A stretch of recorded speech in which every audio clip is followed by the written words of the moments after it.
I'm Lynelle Long. I was born in Vietnam and I came to Australia as a 5-month-old baby. My white Australian parent flew to Vietnam, picked me up in the middle of the war, brought me home, and I grew up in rural Australia on a dairy farm. And life was pretty tough there because, there weren't many around me who looked like me. And Australia had just come out of the White Australia policy time. So culturally, socially, it was a pretty challenging time to grow up here.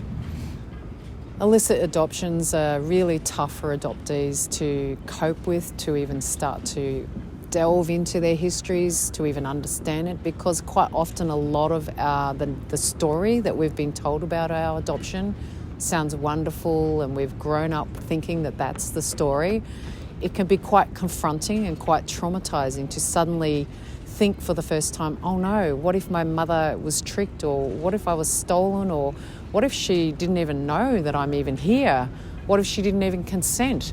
These are deeply disturbing questions for us to have to confront, especially if we're not given the right support.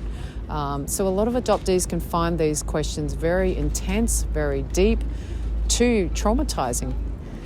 Illicit adoptions are just really the hardest part of being an adoptee, is coming to terms with, was the questions. Was my adoption illicit? Was it illegal? Especially if you've been told a certain story about your adoption for so long. Being confronted with questions such as, did my mother know that I was even sent away? Did she consent? Was I stolen from her? Was she told I was dead? These are really quite traumatising questions to have to be confronted with. So in my experience, it's been the toughest area for supporting adoptees, is that there are no professionals to turn to who can even support us with these tough spaces that we've got to hold. Our families certainly are not usually a space where we can explore this with, because they have their own feelings of potentially shame, guilt, the fact that they've facilitated or participated in an illegal or an illicit adoption prevents them from even talking about it with us.